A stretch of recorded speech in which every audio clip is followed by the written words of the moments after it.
Welcome to the podcast, Deanna. I'm so excited to have you. Thank you so much. I'm so excited to be here. Yes. So, first of all, I've actually watched you before, and I'm very excited that you are my guest today. I'm excited because I really love your work.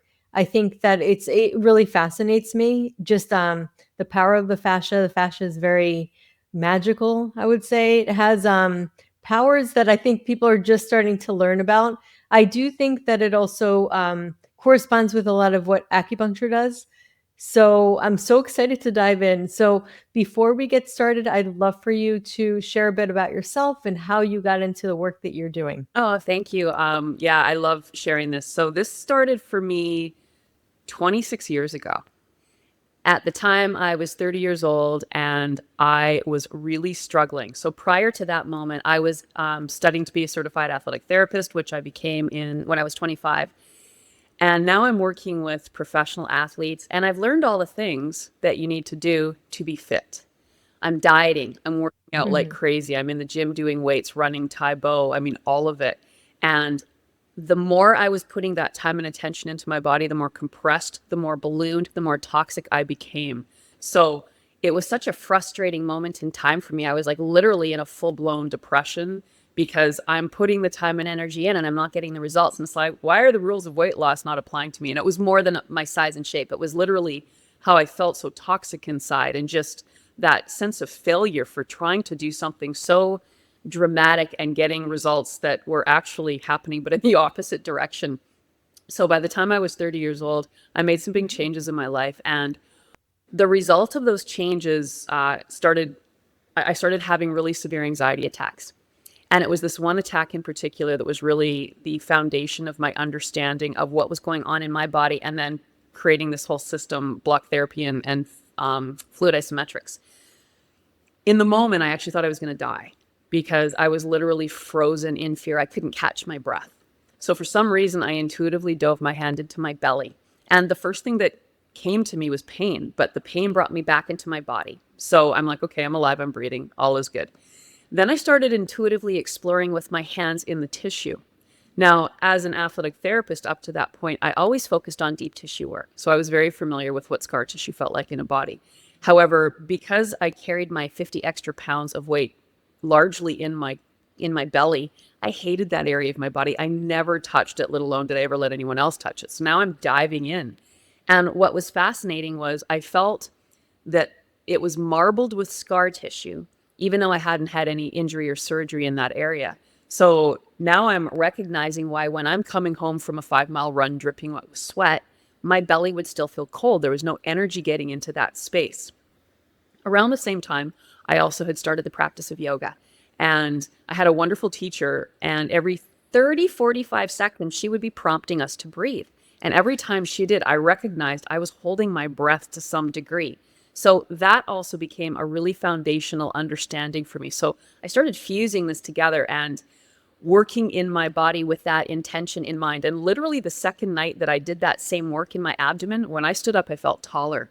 And when I went and I looked in the mirror, I started crying because my belly was flatter than it had looked in years. So this now became my new approach. Instead of doing all the other stuff that I was doing to try to change my container, now I'm simply doing this. And within 2 weeks, my chronic low back pain was going away. My neck pain was starting to improve. And most importantly, my outlook on life changed. I suddenly felt like I had some control again to what was happening to my body. Because again, like I put so much energy and time and money and effort into creating change that did change, but in the wrong direction. So this sense of hope, every time I would come home from working on patients, I had my hands in my own tissue.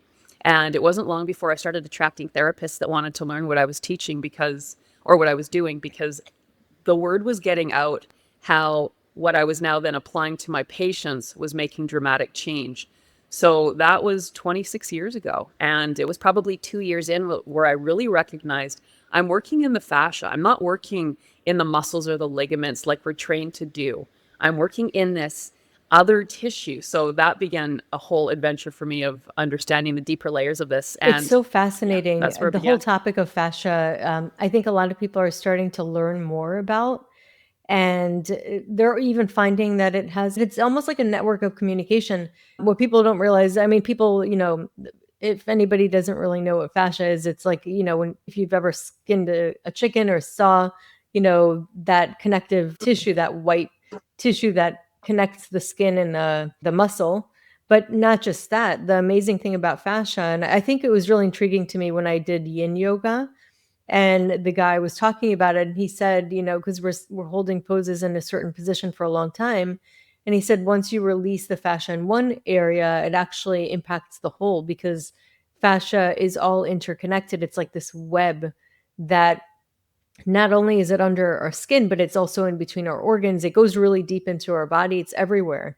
So it's this huge web. And now they're finding even that it has structural water, or it's like a type of another form of or state of water, which is a gel like substance that communicates with the whole. So that if you're releasing it in one area, it releases so many other areas, which explains when you were saying that you were working on your abdomen, but then you started to feel like you were taller, and then even like areas that were not in that specific location were starting to improve. And really what it comes down to, it's the cell membrane of every cell connecting every other cell. It's bone, it's ligament, muscle, skin, fat, organ. It's absolutely everything. We are a container with parts, but we are also this liquid crystalline matrix that is completely interconnected. And for that reason, you do change one thing and it impacts everything else. And to that point, it's really important to understand also that where we feel pain and symptom, that's the cause or pain site, or sorry, that's the pain or symptom site. The cause sites are from a distance. And that's where it can get frustrating for people when they're trying to resolve issues in their body, because we are often led to working in the place where we're struggling. And yet that can cause you just kind of, running in circles, because if we don't release the anchors that are holding the body out of alignment, then we're not going to get anything more than a temporary improvement in the situation. Very similar to how acupuncture works. People are like, well, why are you treating my hand if it's really my digestion that I have to work on? And that's, it really is. It's now they're starting to think that maybe the acupuncture points are actually stimulating the fascia, and then it's traveling, and that's one of the reasons. And the chi is sort of that travel network. And I love the term matrix. It really is kind of like this matrix that holds us together and communicates. Absolutely. And if I may just kind of talk a little bit about my whole tip concept to really give people an understanding of what changes over time to the fascia structure that creates the issues and the symptoms that we're dealing with in the body. It really helps to give people a very deep understanding and sense of why they're struggling with their issues, whether it's fertility or pain or anything else in the body. It really becomes simple when you understand the system. So I'm actually writing a book right now called TIP, Trauma Induces Programming and Patterning. So essentially what happens in the body is, actually, let me back up one second here. So you were talking about what makes up fascia. So there's a lot of components, and the structured water is a big piece of that, but there's two main proteins, collagen and elastin. When these proteins are in balance, what that means is our cells are in their correct place. If that's the case, there's optimal space in and around every cell, space for the absorption of nutrients as well as the removal of toxins and debris. There's an ease of flow. As long as there's an ease of flow, there's no dis-ease. I don't even like calling it disease, because in my mind, that's this, permanent constraint that we're now like labeled with. And then another label. Yeah. But really, it's understanding there's blockages in the body creating a lack of flow to certain cells, organs, tissue, whatever it may be. And those areas will be struggling because they will be hungry and dirty. So what happens over time with this tip perspective is when there's trauma at whatever time and place, I mean, literally, we're traumatized every day because, listen to the news and we're traumatized. But, we all have traumas that have impacted our perspective on life, our perception of reality. So we have a trauma, and the first thing that happens is we immediately go into that reaction of holding the breath, because we are protecting this vulnerable inside of our body. Unlike the deer who survives the attack, who shakes and releases that energy in the moment, we as humans, we hold the breath, and then we end up aging from that perspective. So now we have this holding pattern in the core of the body, And if I was a victim and I'm holding my breath from that assault, now that programs my brain into that reality. And again, if I don't change that reality, that's where my brain stays programmed. And now, because the core of the body ends up becoming asymmetrical, the limbs have to pattern to keep us upright so we don't fall over. And what's going on with this collagen elastin balance?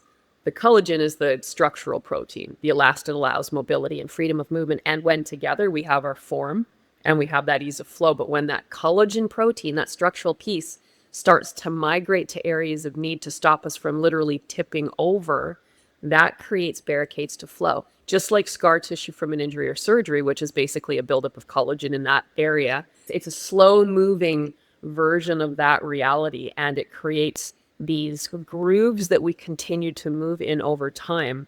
And it gets locked into the feet, the hands, and the top of the head, most specifically because these are the areas furthest from the engine, the diaphragm. So if that beautiful muscle, the diaphragm, isn't working as it should be, we have compensated over our lifetime, and we are now limiting the amount of oxygen in the body to get to the cells required. And we're also not keeping the lymphatic system mobilized to remove the toxins, and then we get a buildup. So when I was struggling with my weight, 50 pounds overweight, and I'm doing all the work, I had no breath.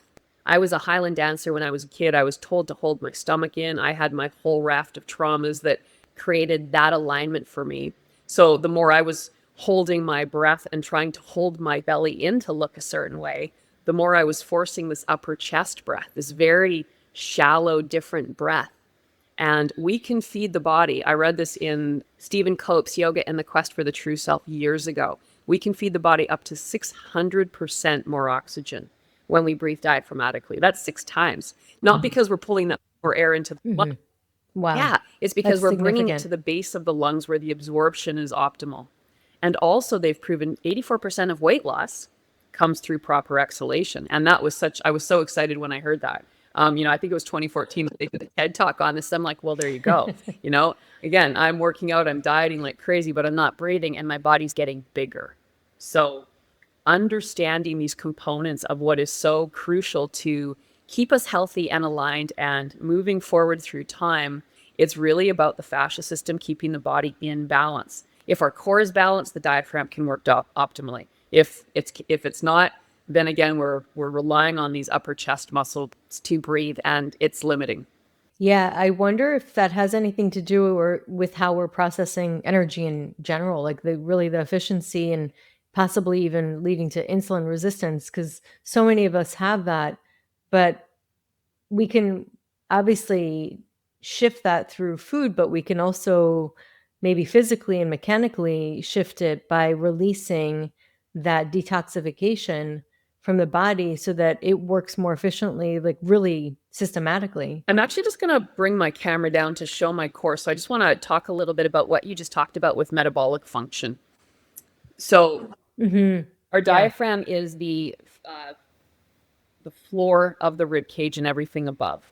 When it's working properly, when we inhale, it moves down in the core. When we exhale, it lifts. So with conscious diaphragmatic breathing, we are getting a continuous massage. Your stomach, your liver, your pancreas, gallbladder, heart and lungs, spleen, like organs, your kidneys, your adrenal glands in the back. So this mechanical activity gives energy to these organs. So here I am when I was younger, told to hold in my belly. So now I'm using these external muscles to pull this area in. But now, because I'm not breathing through here, because in order to breathe diaphragmatically, we have to let the belly move. Now I'm holding and I'm breathing in this really shallow way up here. And over time, this muscle becomes weak. So then the weight of the rib cage and everything comes crashing down into that core space. So we become shorter and wider. As I come crashing down, now I'm putting immense pressure on my stomach. The aorta, the main artery leaving the heart, it gets compressed and squeezed. Now your heart has to work harder.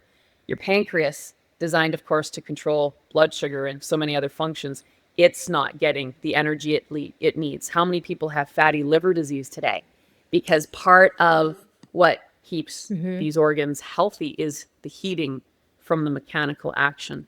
So butter at room temperature is a fat, heated, it's a liquid. when we are working this area with simply the breath, it's keeping us at a certain tissue temperature. And the liver is essentially cold like all the other organs. So nothing's functioning as it should, partly because of that. Yeah, I remember the first time I heard about diaphragmatic breathing, I actually trained myself to breathe, to belly Yeah. breathe.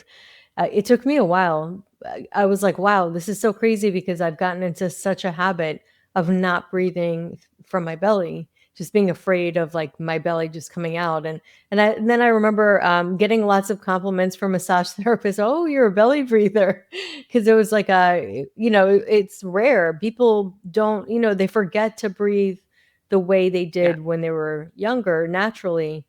And I remember also taking Pilates, which I like Pilates. I mean, there's definitely like aspects of it that do support the body. But what I didn't like was that they tell you not to breathe from the belly. You're supposed to breathe from the back. I don't know what your thoughts on that was.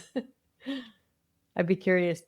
Well, the thing is, it should be coming from that space between the pelvis and the ribs as a starting point. So again, if it's a relaxed breath, if we're working out and we're running, we want the breath to come from the belly, then to have the lower ribs, and then move up to the upper ribs. We're getting this full, beautiful Hmm. breath.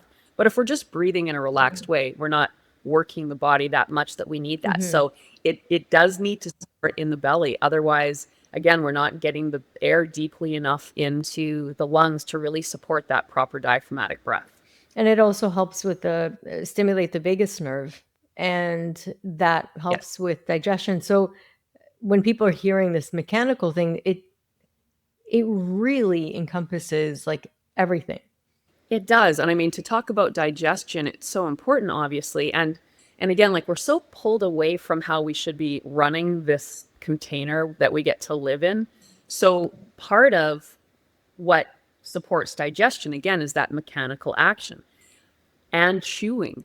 And think Hmm. of how many people, like, eating becomes this social event, and you can't chew and talk at the same time. So if you're in conversation and you put food in your mouth, and I've done it many times myself, you don't want, food as you're talking, so you swallow quick.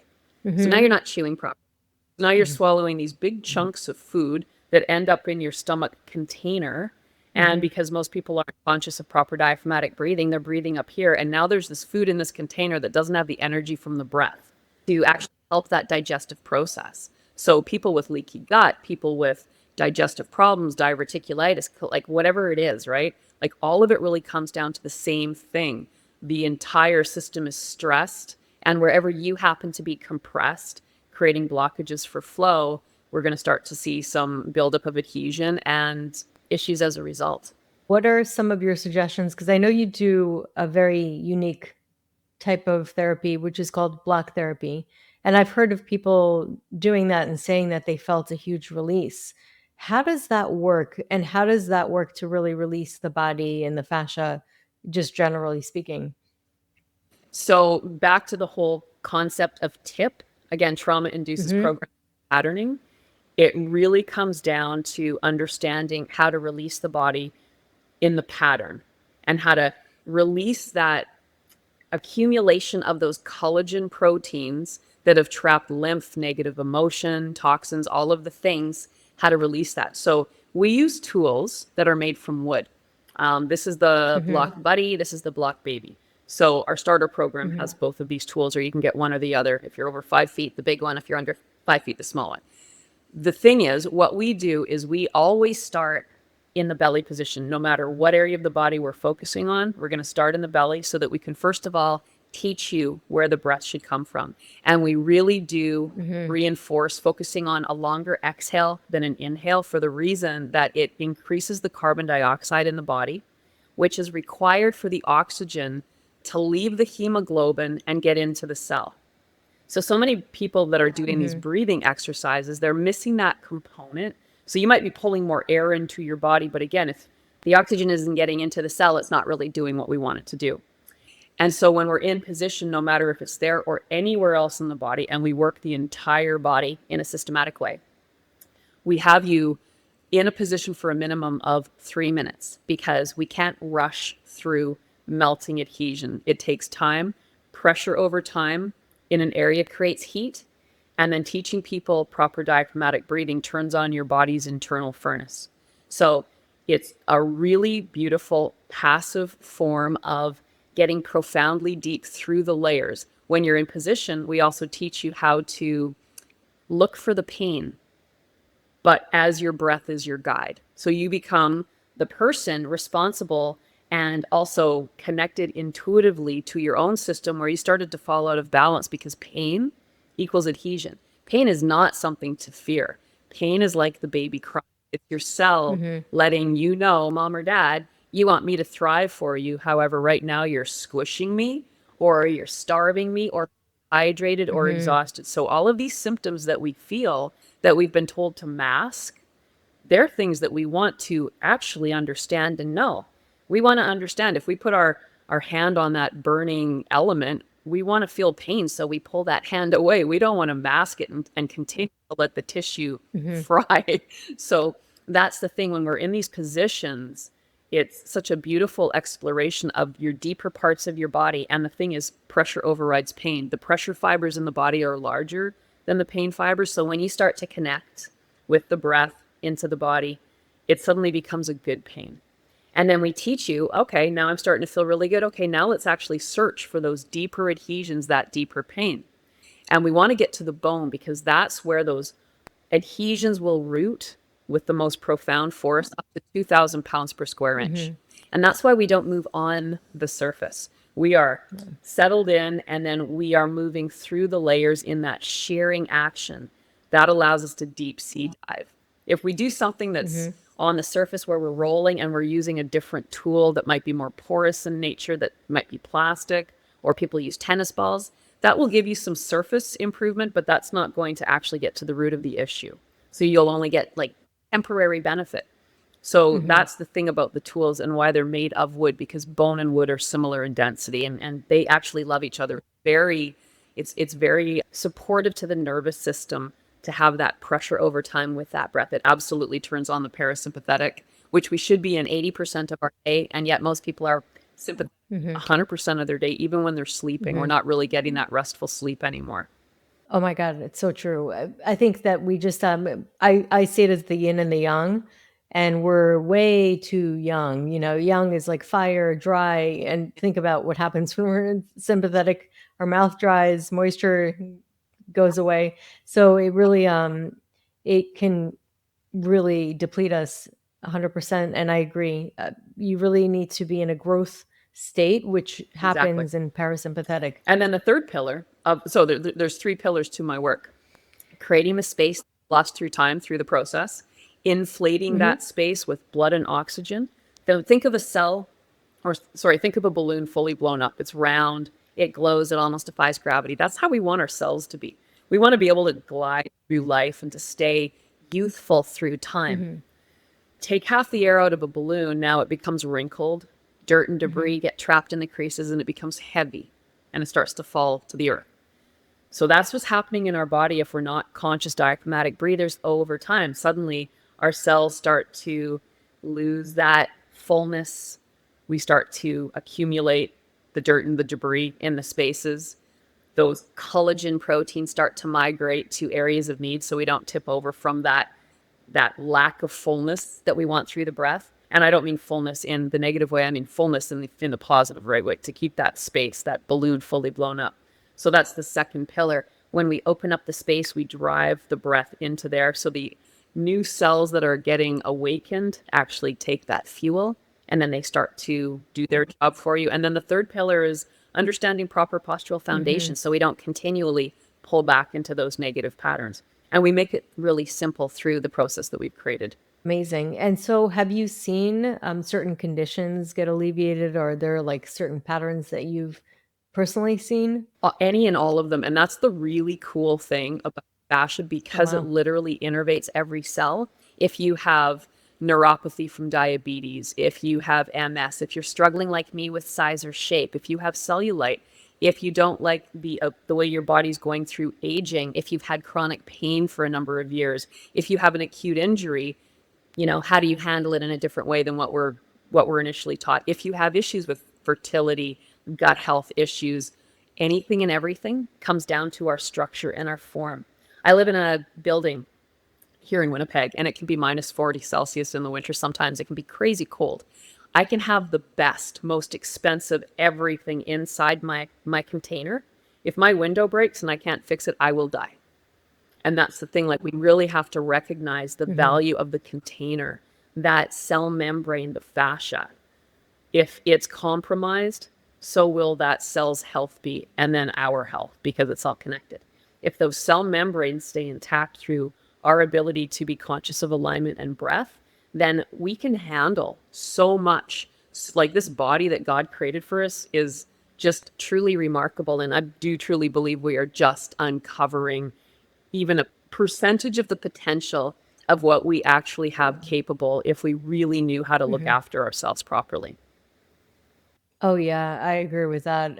There's we're definitely scratching the surface. It is nice to see some of the research that's coming out, but there's just so much more. And it's definitely very vast. And so we have, in fertility, I know that they have many different therapies, something called clear passage, Mayan abdominal therapy, and they all work on fascia. And clear passage has been shown to even release and clear adhesions. That's why it's called clear passage. They've even unclogged tubes. So that's really fascinating, but it kind of is in line with a lot of what you're saying. It's just when you're allowing because the body itself, and I agree. I mean, we believe this in Chinese medicine, is that we're not really doing the healing. It's the body that's doing the healing. It's just that you're facilitating an environment that's easier for the body to heal. And when the body has to worry about all the congestion and everything that's in its way, then it's harder. But when you clear that space, then the body's able to move faster and clear its own way easier. And I think when it comes to fertility, one of the most overlooked areas to focus on are the feet. And the Mm. feet are going to be the strongest anchor. So everything trauma wise starts with the breath, but then again gets patterned. And the feet are literally the Mhm. furthest from the engine.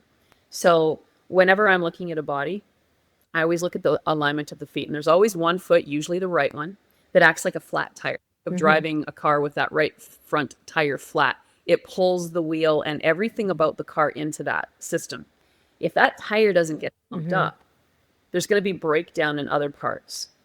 And you can go and fix those parts, but if you don't pump up that tire, they're just going to break down again and again and again. So because we're a living body that's designed to be upright, we start pulling away. The opposite side of the body goes into anchor mode. So now we have all this Mhm. twisting up the chain. And from the alignment of the pelvis, that's going to create likely an anterior twisted pelvis. So everything in the body is designed to be supported through the laws of nature. So for the woman, with our monthly cycle, we're supposed to be releasing everything that doesn't serve if we don't get pregnant. But if our alignment isn't correct, now the body is struggling to remove all of that tissue with every cycle. So month after month after month, there's a whole bunch of tissue that doesn't get released appropriately. And this is waste tissue now building up in the pelvis. So endometriosis, scarring, Mhm. blockages to the Yeah. flow, like all of Mhm. that stuff. It really basically creates scarring and toxicity in that space. So when we start to understand how to repattern the feet, we should have 60% of our body weight on our heels. The average person has 80% or more on the balls of their feet. And we don't just compress linearly, we spiral down. Energy moves in waves and cycles, or waves and spirals. So over time, we are literally spiraling down Mhm. toward the earth in these negative patterns. Women that have strong menstrual cramping, I used to. I was a Highland dancer. I trained to turn out. I had a whole bunch of problems. And I had really wicked cramps because now the body's saying, oh, I've got to like really work to push out the tissue that if we were properly aligned, gravity would be taking care of that dumping of the uterine wall and all of the stuff that should be leaving with every cycle. So when we get this buildup and backup, whether it's cysts, fibroids, it's all the same thing. It's just a different name for basically stagnation and scar tissue buildup. And this is what Mhm. the system is really designed to Yeah. address, but head to toe. Because if we just work where we have the issue again and we don't actually change what's creating that patterning, we're not going to get that end result that we're looking for. Interesting that you say the feet, because we always talk about not being on cold tiles, not to have exposed feet, because we have the beginning of our kidney channel, which is very, very important when it comes to reproductive health, starts on the bottom of the feet, kidney 1. So it's really fascinating that you had mentioned the feet, but yes, 100%. I can see it from a Chinese medicine lens that the feet are incredibly important when it comes to fertility health. I actually have a couple videos. My first one was Death Starts in the Feet. And then I redid another one, and it's called Life Starts in the Feet, because it goes both ways. We can undo the patterning through really making the footwork a focus to bring to release the toes. Like I always teach people, I've got multiple videos on YouTube where I talk about releasing between the webbing of the toes. I've seen that and I've done that. It's Yeah, amazing. and it's crazy how much pain there is, and we don't really recognize it. Like we've got beautiful feet that we walk on our entire body weight through life, and we pay such little attention to the feet unless we're getting a pedicure. But literally the toes are the eyes of the feet, and if they're not on line and part of your balance and your gait, now you're basically walking clubs, and then that's where that tension of the chain happens. In order to not tip off balance, literally, we are becoming anchored on one side. So now we get all of this tension in the back of the body as it's like working to try to stop you from falling over. And then we become more solid in movement. So we don't have that fluid movement anymore. We become literally like denser, not heavier, but denser. And then that creates that lack of flow. And now we're getting cells starved and dirty. And think of how you feel hungry and dirty. You don't perform the same as if you feel refreshed and clean. So that's really what the cells are. Each little cell 100%. Is just like a mini version of the whole. So we want to look at them like our little babies that we need to give so much love and support to. But how many people hate their bodies, right? Like they're just like, oh my God, I can't. I remember like in my 20s when I was 50 pounds overweight and I hated my stomach. And then I started reading the Celestine Prophecy, and the biggest thing I took from that was what you think you become. And I'm like, well, no wonder it looks like this. I'm hating it. So it's basically reflecting how I'm feeling about it. If I actually start putting some love into this, and things did change when I really opened my mind to changing how you think about your cells and yourself. Even plants can feel intention.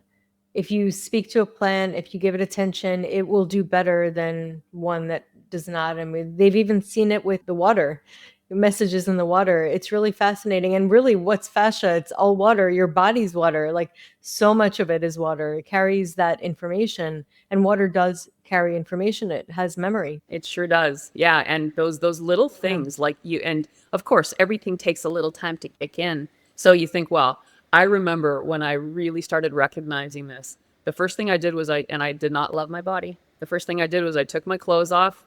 I stood in front of the mirror and I actually said, I love my body, and I blushed. And I was alone, but I knew I was lying. So I blushed. And I'm like, wow. Yeah. Like I really see my body, but I'm telling it I love it. And then I repeated and I repeated and I repeated. And then you start believing, and then you start seeing. So you have to have that I love faith. But it does that up. Oh, I love that, because it's true. What happens most of the time is people are like, oh, that's a great idea. Because I've seen Louise Hay talk about that, looking in the mirror and just saying, I love you. And then what happens is people will do that and they'll be like, this is awkward, and they'll never do it again. And what people may not realize is that it's okay that it's kind of the phase, in the beginning phase of doing that. If you can get through that phase of feeling that awkwardness until you repeat it, just like you said, and then you start to embody it, and your cells respond to that. Yeah. Just like loving your animals or your plants. It's all the same thing. Yeah. Yeah, for sure. Oh, I love this conversation. So this is such a great conversation, and I think it's really amazing. I think a lot of people need to hear this, because it is something that we're starting to really discover. I think people have known this, I guess, through the ancients, through yoga, like Tai Chi, Qigong, people have really felt that movement and embodying and the kind of moving the chi, that's what they would call it. But now I feel like science is catching up and starting to realize the importance of having that stagnation being cleared so that the body is able to function better. And I do think that if we do that, we'll stay younger longer, we'll probably live longer, and I think conceive longer. That's my thought, Well, later in that's years. just it. Essentially, pain, aging, death result from compression.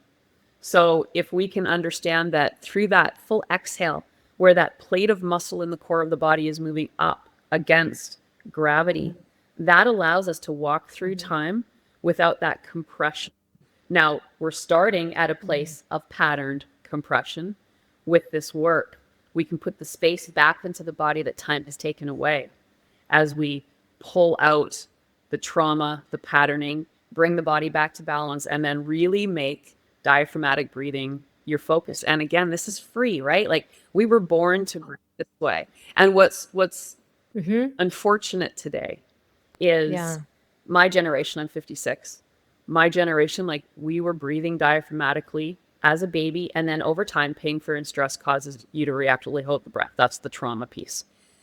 Babies today are coming out not breathing diaphragmatically because the mothers are coming into that phase of their life from a different phase in life. They grew up in front of technology, so the posture there is dramatically different than my mother's generation. And they're so compressed when they're getting pregnant that now they don't have optimal space in the abdomen, and the mother's breath is more stressed. In yoga, they talk about we are born into this lifetime with a signature posture, and the goal of this lifetime is to break through that signature posture. I see that as we're born into this lifetime with our mother's breath, and the goal, and then we're born with that compromised breath, whatever that looks like, and then we're flogged with life. So again, like, think of our fast-paced world with all the toxins, the posture, the lack of free play like we used to have when I was a kid. We hung from trees, we climbed fences. Like, you don't see kids doing that. Yeah.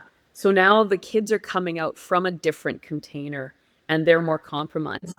So this is something I'm really passionate about teaching people because, and I've heard this from many sources over the years, this is the first time in human history that the kids are not going to live longer than the older people. Wow. And that's terrifying. It is. It's really scary. Because we have to it change is. that. They're We already, have to change that.